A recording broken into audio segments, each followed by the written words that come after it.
Welcome to Thriver's Ed, the podcast that's all about giving you the practical, no-nonsense advice you need to level up your life and business. I'm your host, Marcy Rossi, success coach, business strategist, and alcohol-free enthusiast.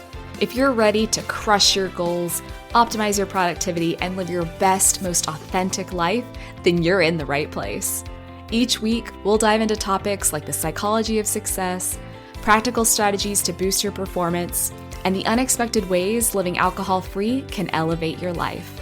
Whether you're looking to boost your business, improve your health, or simply become a better version of yourself, Thriver's Ed is here to help you do just that. So grab your iced coffee, buckle up, and let's get thriving.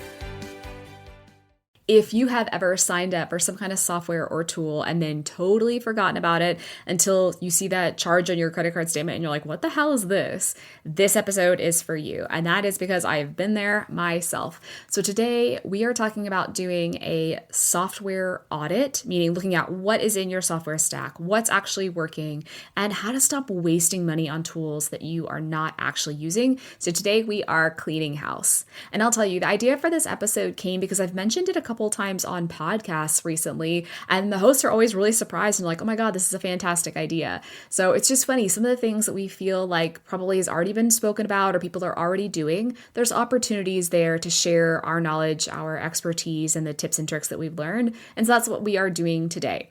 Software audit. Now I realize too that those are two probably the most boring words that you've heard, and them put together sounds even worse. But I promise you, when we look at the end goal of this, which is to not waste any money and make sure that you are running a lean and profitable business, then the wording justifies the ends, right? Like we're going to call it something that's going to be boring, but it's going to be worth your time. So why are we doing this? Well, a lot of times we sign up for stuff, right? We've got a free trial, or we want to test out a tool, and so we create an account. And then all of a sudden, we have all of these tools in our belt that we're maybe not even using anymore and don't even realize this.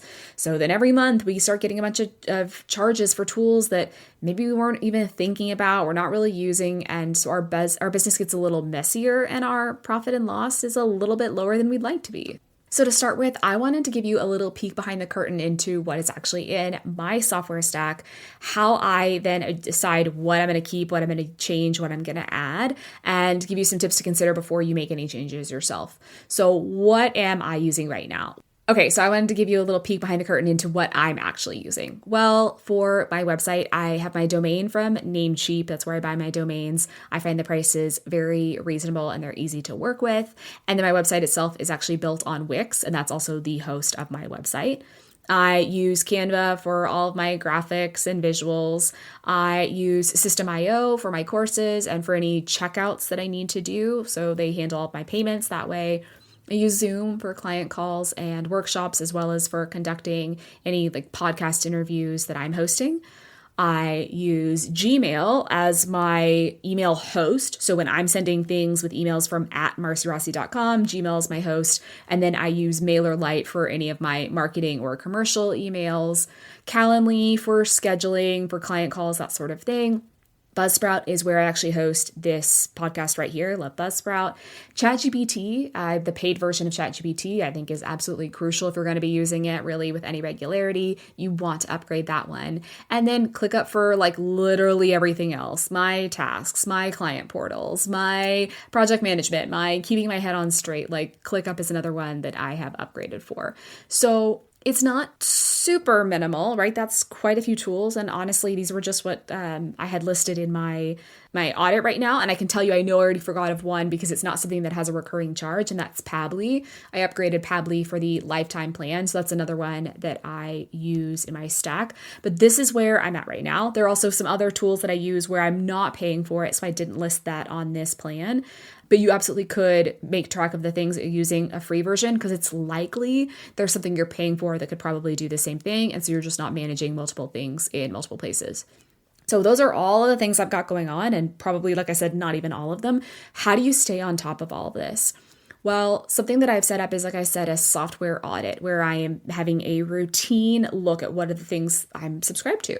And how do I do this? Well, when I sign up for something, or more likely when I see that credit card charge come through for, the annual plan, I make a note of it on my ClickUp. In ClickUp, I have a task called software audit. And then I have a subtask for each of those tools I just listed out, right? Calendly, MailerLite, Buzzsprout, etc. Then for each of those subtasks, I assign a date like a week before the next billing date, right? So if I just got charged on, August 1st, then I'll know next year, a week before that August 1st, I'm going to want to look at that tool. And that way I have some time to cancel it if I decide I don't want to pursue that one anymore. So when that task pops up, I have a host of questions that I ask myself. Things like, is this tool solving a real problem that I have right now? So there is a tool out there that I really want to grab and I know I'm going to be adding to my stack. I just don't need it yet, right? It's not really something that I have on there right now. So it's not in my stack. And if it were something I was paying for, it would make a lot of sense to continue at this stage of my business. So is it solving a problem right now where I'm at? Along the lines of that is, am I actually using it or just planning on using it? Is this something you subscribe to with the goal of eventually using it, or are you actively using it right now? Number 2 or 3, depending on whether you combine those first 2 questions, are kind of similar, is do I have another tool that does the same thing? So in this, for example, technically, yes. So I have a Zoom membership and I also have a Google Workspace, right? Because that's where my email is from.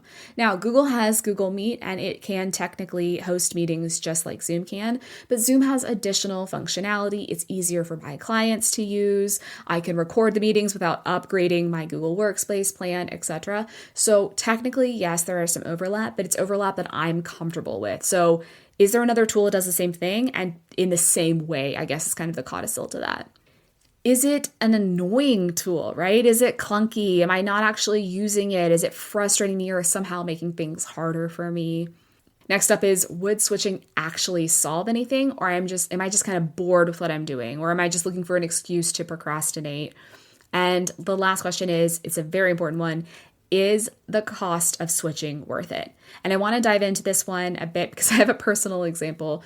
I'll tell you, honestly, there is no perfect tool. I know because part of my job is investigating and playing with all of the tools. So very rarely is switching software like the solution to what it is that you need, because it takes all kinds of costs that you might not be aware of. It takes the time to actually move all of things over, to update your links or your connections or your zaps, to retrain your brain on how to use this new tool, and your team if you have a team as well. And then sometimes you lose things in the process, right? Like maybe you lose data, maybe you lose a little bit of functionality. And honestly, you're probably going to lose some momentum simply because this is a distraction from what it is that you're normally doing. So you've got to weigh the cost of staying the same versus the cost of switching. And most of the time, it's not worth it. I can tell you, I spent nearly an entire day looking for alternatives to ClickUp like a while back because it was frustrating me with bugs that they had at the moment. I haven't seen a bug in so long, knocking on wood over here. But I'm so glad I didn't switch because it has just continued to get better and better. But again, spent a whole day looking for alternatives and I couldn't find anything that did the same thing that I was already doing. And so the day was just wasted. Now, yes, do I feel more comfortable knowing that ClickUp was the right choice for me? Sure. But it wasn't a revenue generating activity. It wasn't serving my clients. It was the behind the scenes work that really eats into it makes us feel productive, but eats into our profitability. So was it a good use of my time? Probably not. And would switching have been a good use of my time? Almost certainly no. So before you cancel something or start Googling best blank, ask yourself, is what I'm using actually broken or am I just annoyed?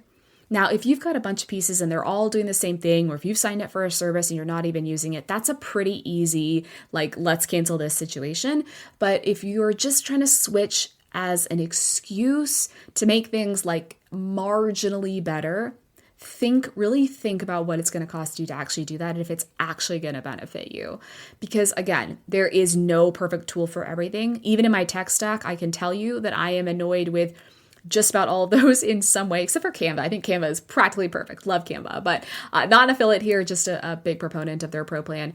Most of these tools have at least some opportunities to be better, or there's some way that there's something else can do a little bit better, but we need to let that go. right? Our business is not going to be perfect. Our software is never going to be perfect. So we just need to make decisions that meet us where we are and that are actually useful to where we are. And that's why I actually work with my clients on this early on in the shortcut and with the fast pass. We're not just going to pick random tools because I know how hard it is to switch once you do. Sometimes, yes, it absolutely makes sense and we might want to consider that. But most of the time, like I said, maybe 80% of the time, it doesn't make sense to switch. So we start with where you want to go.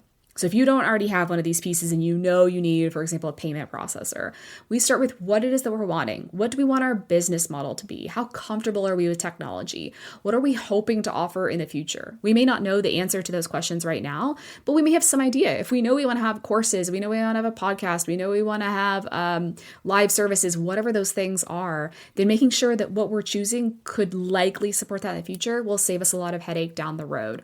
So that's why we will sit together and kind of recommend some tools about where they should go. And ultimately, again, it's your decision. It's what you're comfortable with, the kinds of preferences you have in terms of customization versus convenience. Because the goal here isn't to use all of the tools. We just want to pick the right ones from the start, and we want to let go of the things that are just no longer serving us. So I mentioned that I do my tech stack audit in ClickUp, but you can do this in an Excel sheet. You can do this on a pen and paper with your calendar, however it works for you. But the goal is really to just have some kind of schedule of looking at what it is that I'm using. Is it still working for me? And are there things that I can let go of without compromising, the functionality or the customer service aspect of my business, things that are no longer serving me? And maybe you're also realizing that you have a gap, right? Maybe there's something in there that's not doing something that you wish it could, and you have an opportunity to add something. You don't have to do this every month. I do mine when my big subscriptions are due, but you could also just do this once a year. Once a year, you look at everything, you make your commitment for that year, and you move on. Again, I use ClickUp because I love that I can assign myself tasks, and then I love checking those tasks off. But however it works for you, have some kind of plan to review it. So with that said, your software audit action plan, your Thrive in 5 for today is, number one, list out every subscription you're paying for. Yes, even those $7 a month ones. Yes, even things that are, seemingly small, write them all down. Even if you've paid for it kind of once as a lifetime, I think it's a good idea to write that down because maybe there's something in there that would prevent you from adding on new services in the future, right? If I paid for Pabbly and I'm not reviewing it, I still know that I might not need Zapier for any reason because I have something that does basically the same thing. So write them all down. If you don't want to write them all down right now, just write them down as they occur, right? Next time you get your statement and you see that recurring charge for something, make a note of it. Number two is add review dates to your project management tool, to your calendar about a week before the renewal, or once a year even, have some kind of date of this is when I'm going to review everything that I have going on or everything I have going on this month.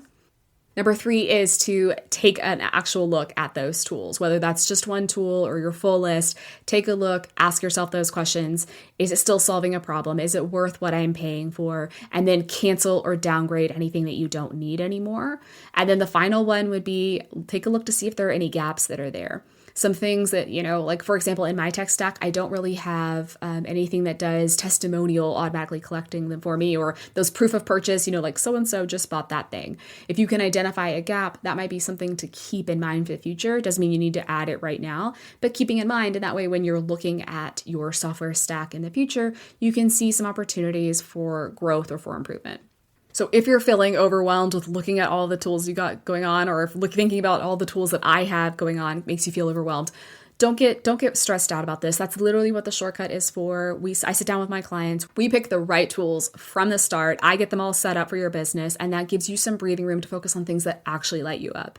I recognize that most people are not like me and do not get super excited about doing software audits, but it doesn't have to be an unbearable task. It can be something that you do once a year to make sure that you're not wasting money on things that you're not using. So with that, check the show notes for links. I do have links for all of the software that I'm using. Some of them are affiliate links and will actually give you bonuses. Like with Buzzsprout, you'll actually get a $20 off coupon if you use my link. And if this episode helps you think differently about all those subscriptions that you have, will you share it with a friend or leave me a review? This really helps more than you know. And until next time, keep thriving.